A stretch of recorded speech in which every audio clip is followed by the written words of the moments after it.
Happy New Year 2024. I've been asked to read the first 3 chapters of the book of Genesis. I'm going to be reading it from the NIV, and I apologize for any mumbling or any time I mess up, because if I keep trying to go back and make it perfect, I'm never going to get this video done. So, again, you'll be forewarned. In the beginning, God created the heavens and the earth. Now the earth was formless and empty.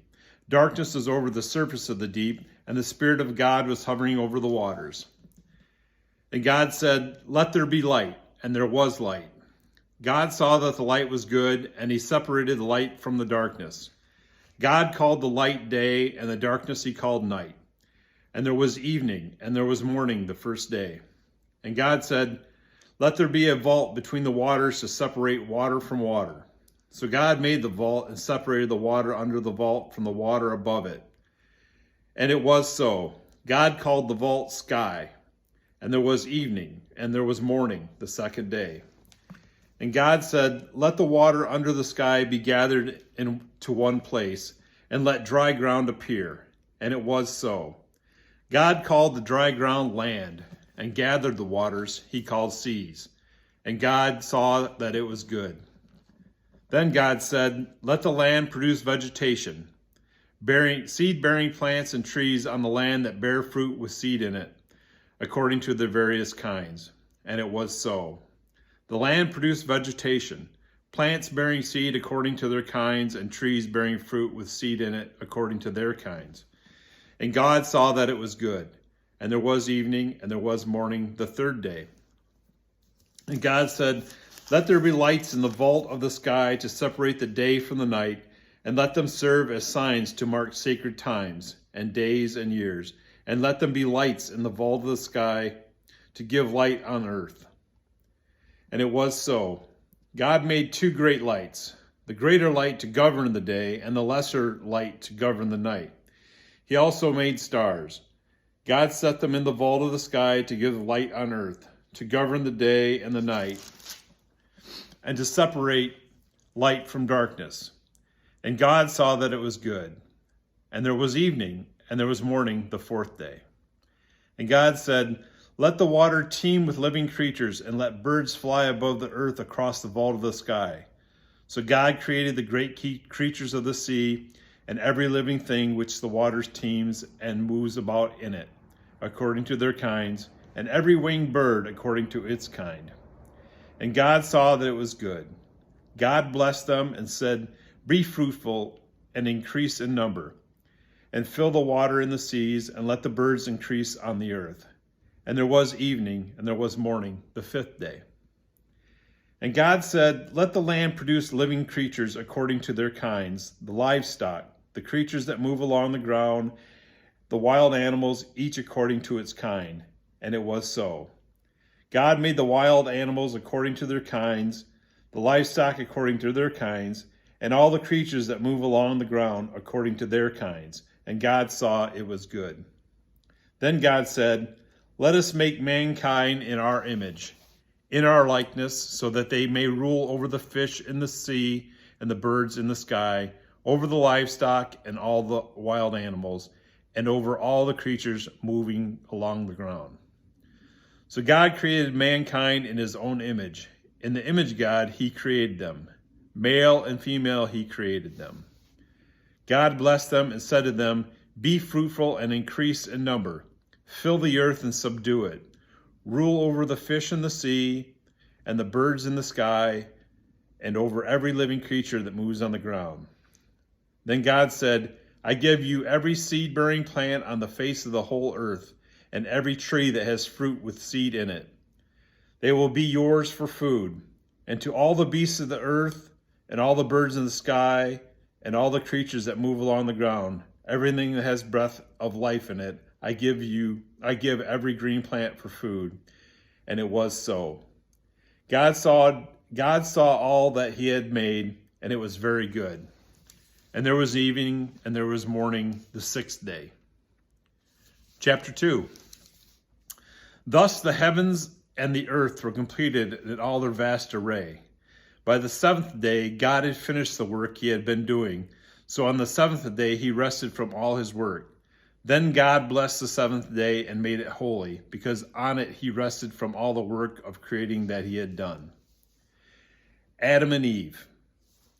This is the account of the heavens and the earth when they were created, when the Lord God made the earth and the heavens. Now no shrub had yet appeared on earth, and no plant had yet sprung up, for the Lord God had not sent rain on the earth, and there was no one to work the ground. But streams came up from the earth and watered the whole surface of the ground. Then the Lord God formed a man from dust of the ground and breathed into his nostrils the breath of life, and the man became a living being. Now the Lord God had planted a garden in the east, in Eden, and there he put the man he had formed.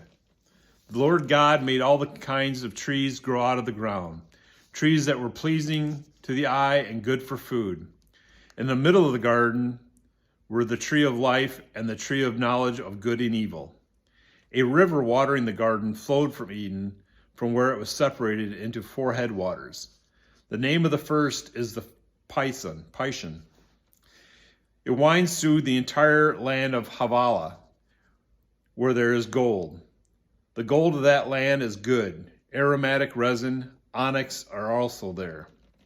The name of the second river is Gihon. It winds through the entire land of Cush. The name of the third river is Tigris. It runs along the east side of Asher, and the fourth river is Euphrates. The Lord God took the man and put him in the Garden of Eden to work it and take care of it. And the Lord God commanded the man, "You are free to eat from any tree in the garden, but you must not eat from the tree of knowledge of good and evil, for when you eat from it, you will certainly die." The Lord God said, "It is not good for the man to be alone. I will make a helper suitable for him."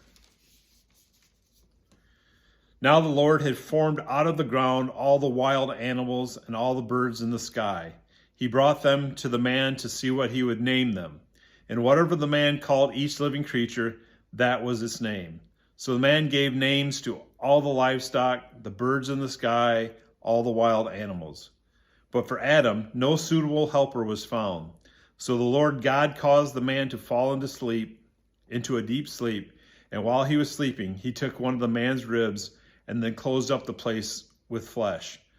Then the Lord God made a woman from the rib he had taken out of the man, and he brought her to the man. The man said, "This is now bone of my bones and flesh of my flesh. She shall be called woman, for she was taken out of man." That is why a man leaves his father and mother and is united to his wife, and they become one flesh. Adam and his wife were both naked, and they felt no shame. Chapter 3, the Fall. Now the serpent was more crafty than any of the wild animals the Lord God made.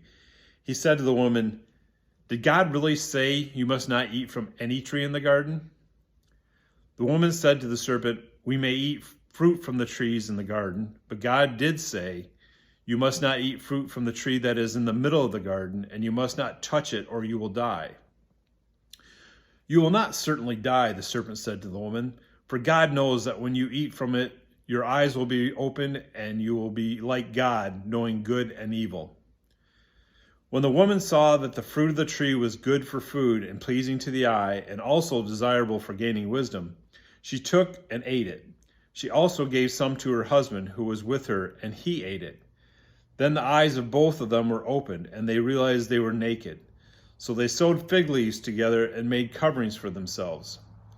Then the man and his wife heard the sound of the Lord God as he was walking in the garden in the cool of the day, and they hid from the Lord God among the trees of the garden. But the Lord God called to the man, "Where are you?" He answered, "I heard you in the garden, and I was afraid because I was naked. So I hid." And he said, "Who told you that you were naked? Have you eaten from the tree that I commanded you not to eat from?" The man said, "The woman you put here with me, she gave me some fruit from the tree, and I ate it." Then the Lord God said to the woman, "What is this you have done?" The woman said, "The serpent deceived me, and I ate." So the Lord said to the serpent, "Because you have done this, cursed are you above all livestock and all wild animals. You will crawl on your belly, and you will eat dust all the days of your life. And I will put enmity between you and the woman, and between your offspring and hers, and he will crush your head, and you will strike his heel." To the woman he said, "I will make your pains in childbearing very severe. With painful labor you will give birth to children. Your desire will be for your husband, and he will rule over you." To Adam he said, "Because you listened to your wife and ate fruit from the tree about which I commanded you, you must not eat from it. Cursed is the ground because of you. Through painful toil you will eat from it and all the days of your life. It will produce thorns and thistles for you, and you will eat the plants of the field. By the sweat of your brow you will eat your food until you return to the ground, since from it you were taken, for dust you are, and dust you will return." Adam named his wife Eve because she would become the mother of all living. The Lord God made garments of skin for Adam and his wife and clothed them. And the Lord said, "The man has now become like one of us, knowing good and evil. He must not be allowed to reach out his hand and take also from the tree of life and eat and live forever." So the Lord God banished him from the Garden of Eden to work the ground from which he had been taken. After he drove the man out, he placed on the east side of the Garden of Eden a cherubim and a flaming sword flashing back and forth to guard the way to the tree of life. And that is the first three chapters of Genesis. I hope you enjoyed them. I hope I didn't muck them up too bad. And again, Happy New Year, and God bless all of you.